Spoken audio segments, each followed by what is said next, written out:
into the bantamweight division, and this is the aforementioned MIRAZIZBEK Mirzahalilov of Uzbekistan, the #1 seed and defending champion, World Championship gold medalist at 57 kilos in 2019, won the Asian Games in 2018.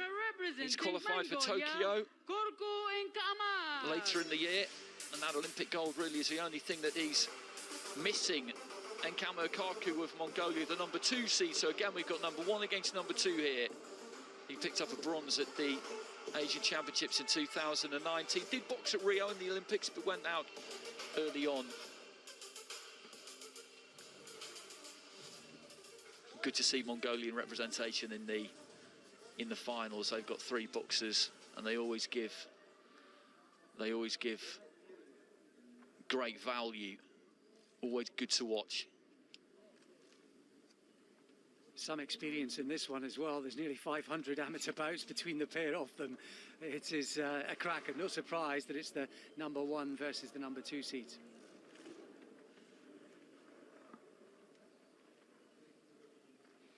So Mikhailov of Uzbekistan looking to make it 3 out of 3 for the Uzbek Federation on men's finals day. He's in red. KHARKHUU of Mongolia is in blue. KHARKHUU just fires off a nice snappy 1-2 there right at the very beginning. We've got 2 orthodox fighters here, which is a little bit of a rarity in elite level international amateur boxing.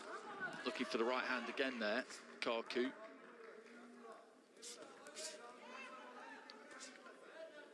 I don't think these two are going to have to look very hard for each other.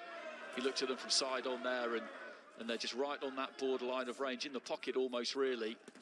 I love these kinds of fights where it's down to the reflexes. They're backing those reflexes, they're backing that head movement. They want to be in there, don't they, Alex? They want to be up close and personal, set those little traps, draw a mistake, make their opponent miss, and then really make them pay. Rare to see a boxer like Mirzahalilov as well content to come forward under a high guard. You don't see that too much in elite amateur boxing. He's kind of banking on his own defence and counter punching. The problem with that is that even if those punches are on the glove, sometimes it tempts the judges to score them accordingly. So really interesting start, clash of styles. Love the way that KHARKHUU is letting fly with the right hand to both body and head. He looks really solid. He's the kind of fighter you could see over more than 3 rounds in the next couple of years. So this is set up to be a cracker. It looked it on paper. It's already shaping up.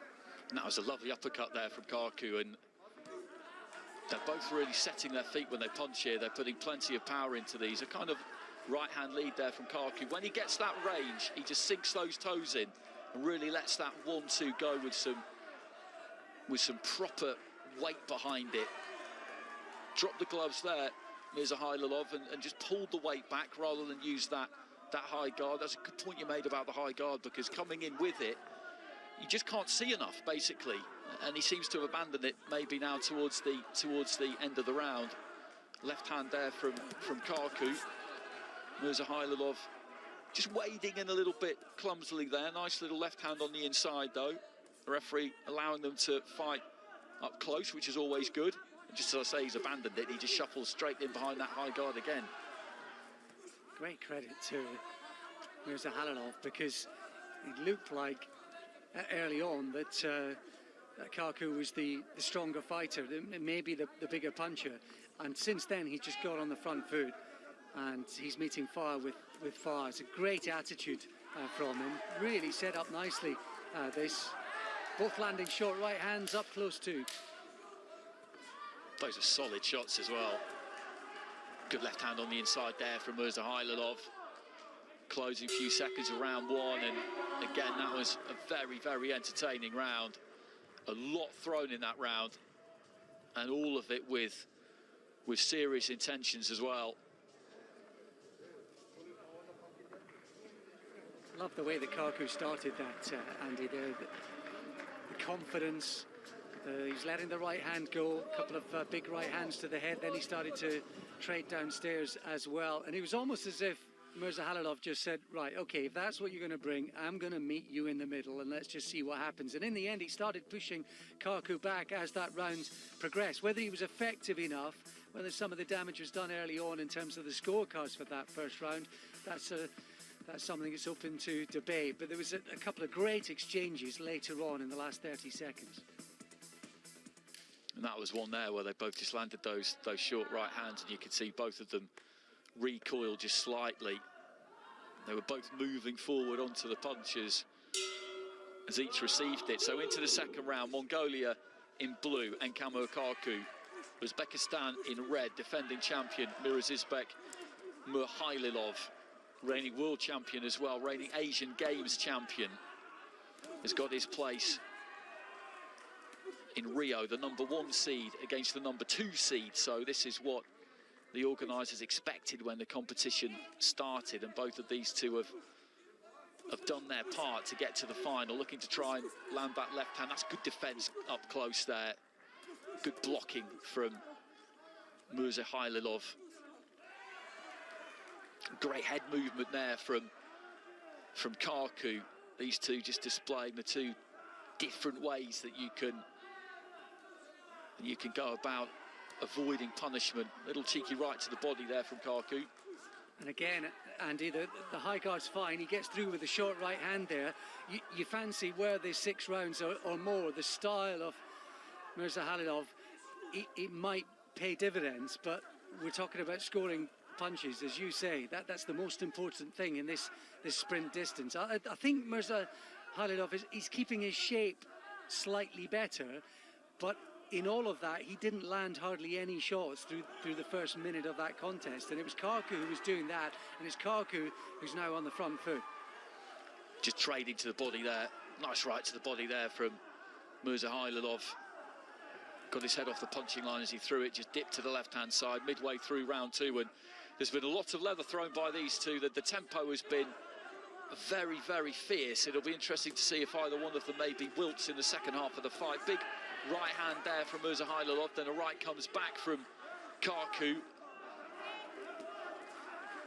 I said at the beginning that they wouldn't have to go looking for each other, and that's proved to be exactly the case. It's this kind of range that the entire fight has been fought out. There's a lot of upper body movement there from ENKH-AMAR KHARKHUU. Maybe that could slow down towards the closing stages. Mirzahalilov with some good work there off the ropes, wasn't he? Backed up, but moved that upper body well, and he's just beginning to push him back now into the final minute of round 2. This is an interesting little shift, possibly.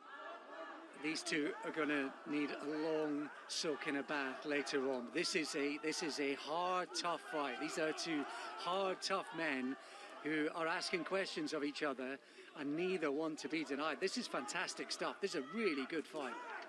Mirzahalilov is just getting on top of KHARKHUU towards the end of the round here, just pushing him around a little bit, beginning to bully him just a touch into the final minute. Not much has come back from KHARKHUU past the 2-minute mark, and the way that he's let his hands go prior to that, it's not that surprising that he's maybe feeling the heat a little bit. Just backed up there, and left hand on the inside from Mirzahalilov, and maybe that could have been enough, that strong finish, to take that second round. And we talk about the ebb and flow. We did it a lot yesterday, and you picked up on it in the middle of that round, which is that this style that Mirzahalilov has got, if this was WSB in 5 rounds or a 6-round fight in a pro contest, then that would be enough time to wear his man down. But signs in that second round that 3 rounds might be enough. It might be, and it's terrific again in that particular round. It reminds me a little bit of the first contest where Sabek really brought the heat and Mirzakhmedov maybe just did the cleaner work. Here I sort of feel maybe some of the cleaner work is coming from KHARKHUU just, but once again, it's only just. It's a fascinating contest to watch, and it's the amount that they're putting into it and the weight that they're putting behind the shots as well.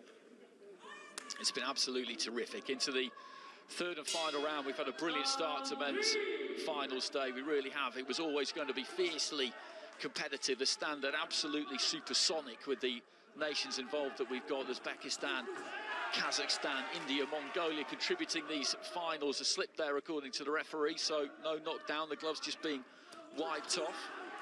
Wouldn't mind seeing that again, Andy, because there was a body shot that went in, a right to the body. It did look like there might have been a trip of the feet. There was a right hand, I think, landed to the body, and KHARKHUU's just landed another in that exchange. If we thought it was ferocious before, it looks like they found another gear.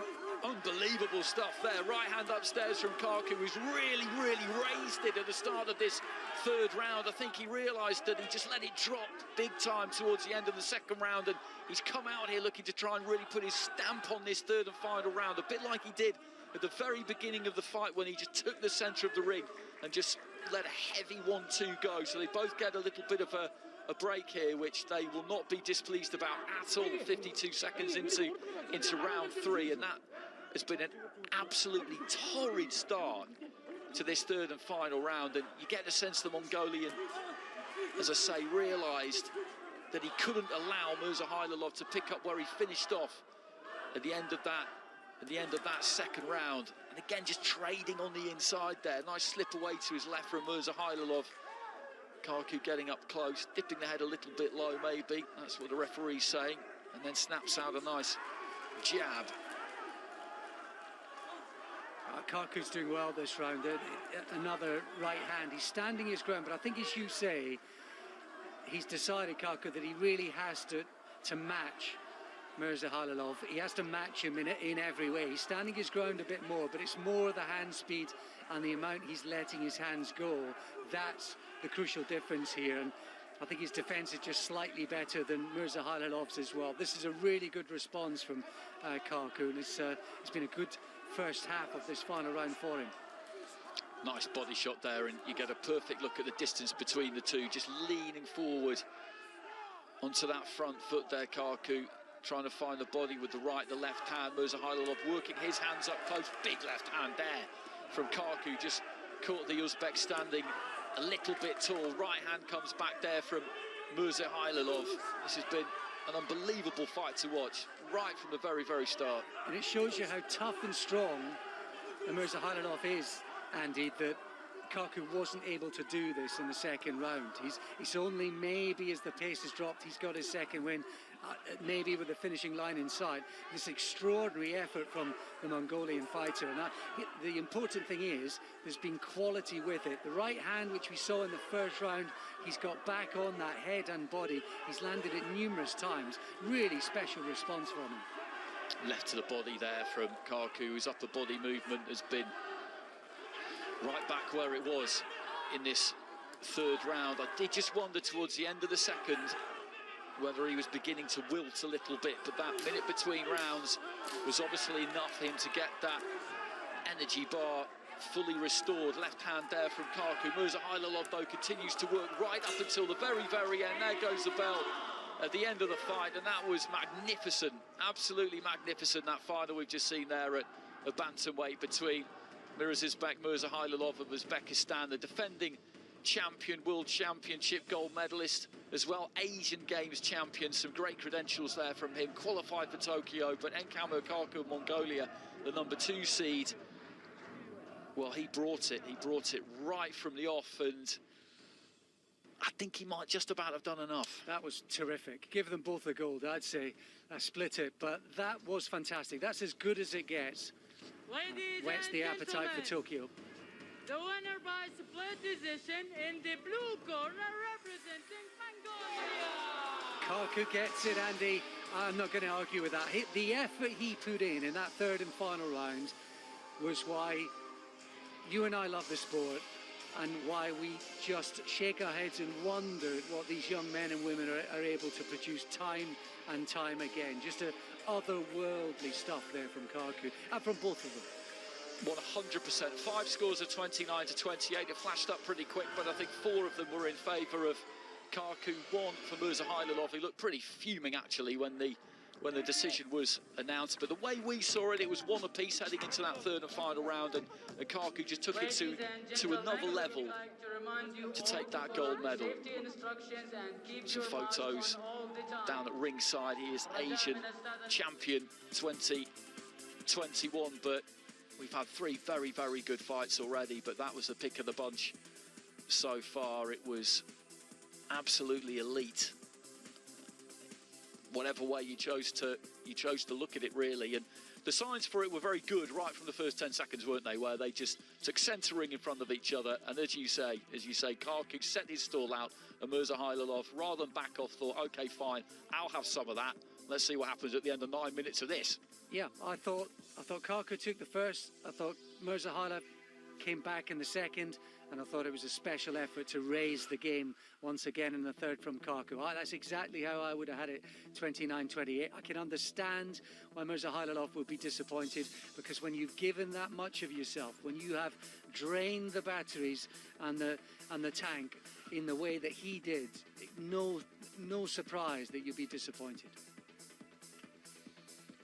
For the highlights, really, you could take any 20-second passage out of any of the 3 rounds and they would tell you the story of the fight. So Mongolia pick up a gold medal.